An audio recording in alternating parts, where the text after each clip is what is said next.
बिस्मिल्लाहिर्रहमानिर्रहीम, अस्सलामु अलैकुम। रेड आई न्यूज़ के साथ मैं हूं सना हुसैन। चलते हैं खबरों की जानिब। तालिबान हुकूमत के वादा खिलाफी खित्ते में अदम इस्तेहकाम का बाइस बन रही है। बिलावल इस्लामाबाद में तकरीब से खिताब करते हुए बिलावल भुट्टो ने कहा कि दहशतगर्दी आलमी मसला है। पाकिस्तान ने दहशतगर्दी के खिलाफ जंग में भारी जानी और माली नुकसान उठाया।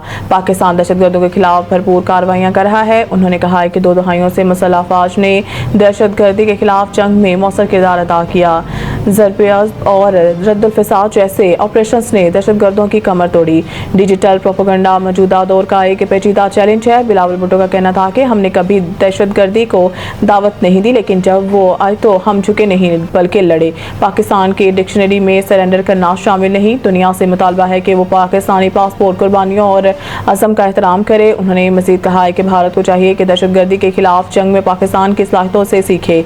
दहशतगर्दी के तदारुक के लिए भारत के साथ मिलकर काम करने को तैयार हैं।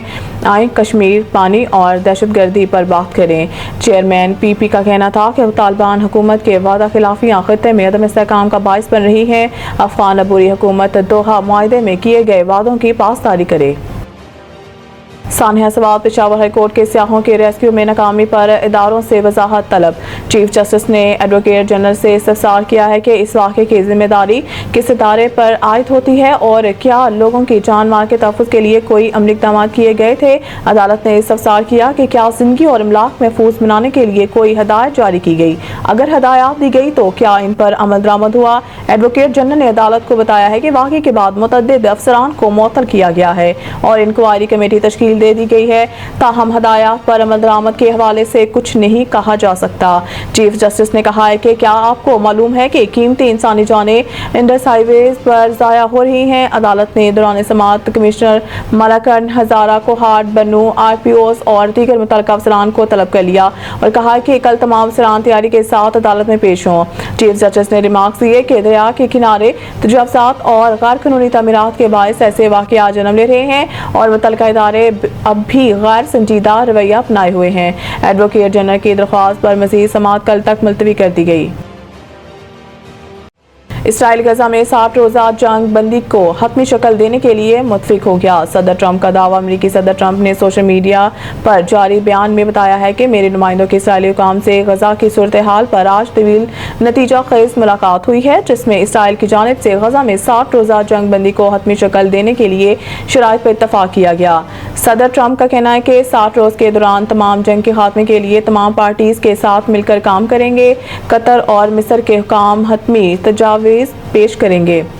ट्रंप ने कहा है कि उम्मीद है हमास इस मुआहदे को कबूल करेगी। अगर ऐसा ना हुआ तो सूरत हाल मजीद खराब होती चली जाएगी। इससे पहले सदर ट्रंप ने मीडिया से गुफ्तगू के दौरान उम्मीद का इजहार किया था गजा में अगले हफ्ते तक जंग बंदी तक पहुंच सकते हैं। ट्रंप का कहना था कि वो गजा में जंग बंदी चाहते हैं और चाहते हैं कि हमास बाकी मुखबियों को रिहा करे। उम्मीद है कि ऐसा होने वाला है। हम अगले हफ्ते तक जंग बंदी तक पहुंच सकते हैं। कराची समेत मुल्क भर के बिजली सार्फिन के लिए अच्छी खबर। मुल्क भर के बिजली सार्फिन के लिए बुनियादी टैरिफ में औसतन ₹1.14 फी यूनिट और ज़्यादा से ज़्यादा ₹1.16 फी यूनिट तक कमी होगी। National electric power regulatory authority ने 1 जुलाई 2025 से बुनियादी टैरिफ में कमी की हुकूमती दरख्वास्त की मंजूरी दी। वाज़ेह रहे कि पावर डिवीज़न ने मुल्क भर में यकसा टैरिफ के लिए दरख्वास्त नेपरा में दायर की थी, जिस पर नेपरा ने गुज़िश्ता रोज़ समाअत की थी। इस ताज़ा पेशरफ्त के बाद घरेलू सार्फिन के लिए बिजली का ज़्यादा से ज़्यादा टैरिफ 48.84 से कम होकर 47.69 रुपये हो जाएगा। इसी तरह से 100 यूनिट तक प्रोटेक्टेड घरेलू सार्फिन का टैरिफ 1.15 रुपये कमी से 10.54 रुपये हो जाएगा, जबकि 1 से 200 यूनिट तक प्रोटेक्टेड सार्फिन का टैरिफ 1.15 कमी से 13.01 रुपये हो जाएगा। इन टैक्सेस को मिलाकर स्लब के हिसाब से फी यूनिट टैरिफ की कीमत बढ़ जाएगी, जबकि माहाना 51 से 100 यूनिट तक लाइफ लाइन सार्फिन के लिए टैरिफ 7.74 रुपये फी यूनिट बरकरार रहेगा। मज़ीद न्यूज़ अपडेट के लिए देखते रहिए रेड आई न्यूज़।